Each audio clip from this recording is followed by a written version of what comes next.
Everyone, and welcome back to What a Story. Today's guest is a professional storyteller from Hamilton, and I apologize now because I'm going to screw up his name. It's Micheal John Derbecker. Was Good I enough for close? jazz. Nicely done. Yeah, Yes. Derbecker, but 50-50. We're good. Thank you. All right. So, Micheal, what do you do? I have been a storyteller for around the last 15 years. And before that, I was sort of kind of an actor. I say semi-professional because every so often I would get paid for it, but not with any great regularity. On a professional, pay the bills basis, I'm a tech writer, which is about as it sounds, but and I have a kind of a theater background and I was a film student at one point. I started going to a storytelling event in Toronto called Storytelling at Kaplansky's, which was held at a deli. I knew a woman, I'd been to film school with her, and she had gone from being a film person to doing stand up. And she was telling stories, and she was so good.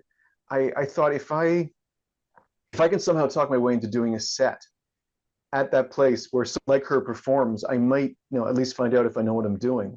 And I've worked with some great people. I've had a lot of great support. I moved to Hamilton around 10 years ago. There were a few events here that closed down during COVID, like everything else did. Now I'm at the Center for Talking Arts, which is on James Street in Hamilton, and it's a great place. The board, it has a lot of stand up, it has a lot of slam poetry, and I went in for an open mic and said, listen, I don't do stand up. Would you allow me to do a narrative? And they said, it's open mic, do whatever you want. So I've had a great experience there, and I've been hosting an event there for the first Friday of every month. It is a complete open, come in with the topic of your choice. There are no restrictions other than try to keep it around 10 minutes. Um, so you have a story. What's your story? My story, I have to explain it by saying my line for years has been, I will tell stories about things that I can't forget. And that doesn't necessarily mean they're heavy or dramatic. It just means that there's something out of the ordinary. So my story is about kind of a weird Kurt Cobain tribute, but it wasn't mine. So I have a visual aid, and I'm not sure how this is going to show up on camera. This, is that blurry? That's pretty clear.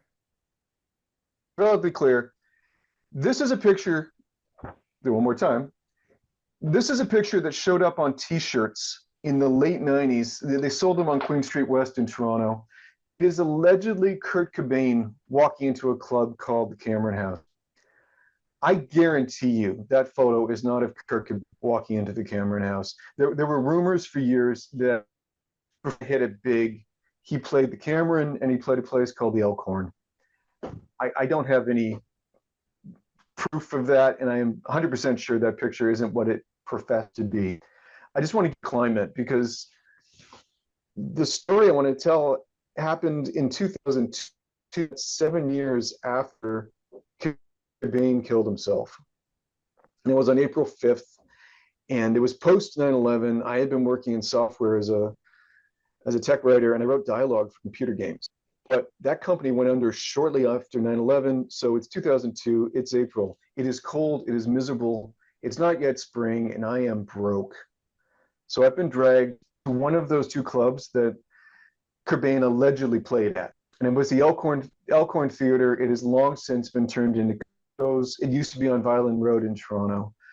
I have gone to an open mic kind of battle of the bands without any enthusiasm. A friend of mine had a buddy who was going to perform, so he said, I can get us in and we can get beer half price. So that's my motivation.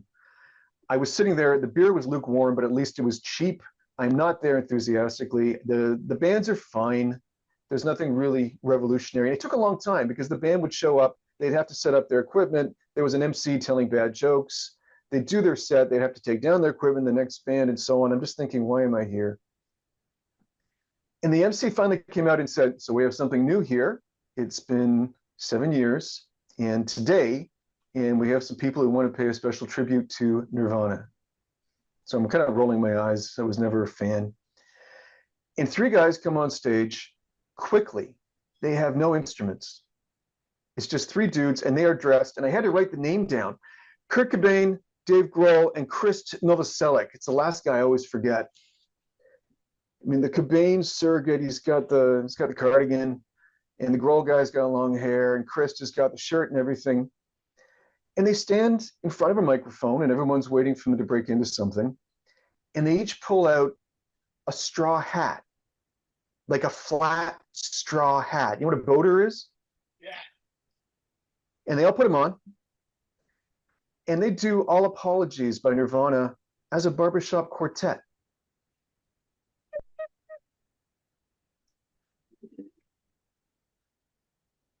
Okay, so that you're laughing. That was the first response from the audience. Everybody cracks up and they applaud. And these guys are doing it. I mean, they're perfect. It is a perfect, genuine barbershop quartet. They've got the harmonies, they've got the bass. But the joke dies after around 90 seconds because you realize, you're waiting for the bit. You're waiting for the punchline. Like it becomes a melody, but it doesn't. These guys play it utterly sincerely.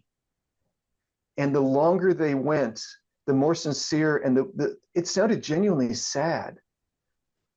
And no one knew what to do. I mean, we're all looking at each other saying, what's the punchline? And there isn't one. They get to the end, that line about all alone is all we are, all alone is all we are. And as they did it, Novoselic disappears into the background, and Grohl disappears into the background, and Cobain stands there, finishes the line, all alone is all we are, puts the hat over his face, and the lights drop, and they disappear. There is no applause. The MC comes out and goes, well, that was certainly something, I guess. And then they bring in the next act and they do Pearl Jam. I never forgot this because I have no idea why the hell this happened. If it was for a cheap joke, if it was like Andy Kaufman trying to be deconstructionist or something, I suppose it's brilliant, but I have a distinct feeling that wasn't it. I mean, these guys were of the age that when Cobain killed himself, it probably would have really cut to the quick. And I watched them. I mean, they were at the back of the theater and someone gave them a beer, and obviously people were coming up to them and laughing and asking questions, and they were stone-faced. They did not answer a thing. I wanted to chase them into the parking lot, find out what the hell are you doing? Why does this make any sense to you? The closest I can come to is thinking that if you want to be truly, truly alternative, you're going to take something and you're going to wring the hell out of it. I have no idea if Cobain would have thought this was a wonderful thing to do. These guys so clearly did that on one level, I kind of respect it. I promise you this much. I never forgot a millisecond of that night. And that is my story. Hey, that was a great story and it was awesome.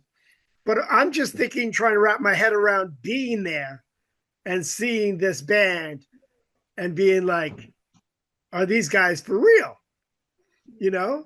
Like, wow. Yeah, and you could. Okay, well, it never landed if this was for real or not.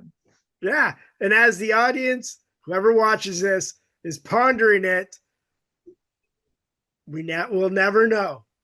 All right, so Michael, if people want to stalk you on the internet, what's your social medias? I am on M. Derbecker is my YouTube handle. Okay. Mike_Derbecker on Instagram. Most of the performances that I take part in for the Center of Talking Arts, I have put onto Instagram. They get recorded. And one of the great things about the CFDA is that they do provide recordings, and you can buy one after the fact. And there are some people I will take their performance, and I've been dumping it into black and white. This is an old film student habit. I'm ancient. I don't even want to tell you how ancient I am, but when I was in university, we were still shooting a lot of stuff on video. Video looks terrible. If you put it into black and white and up the contrast, you get something with a little bit of character.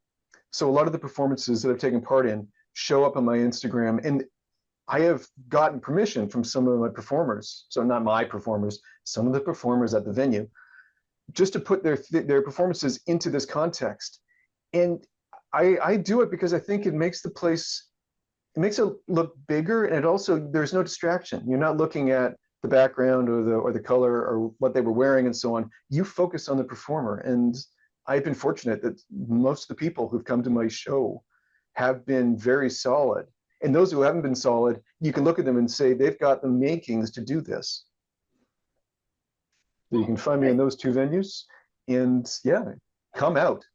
all right. Well, thank you for sharing your story. And obviously, when I make it out to Hamilton, Right. thank you, Michael, for Okay, and sharing just your one more story. thing. I've Oh, got to, what's that? put in CFTA.live has the Done. full agenda of what's happening at the CFDA. Recommend you do it. And thank you for your time, sir. All right, cool. I will see you around.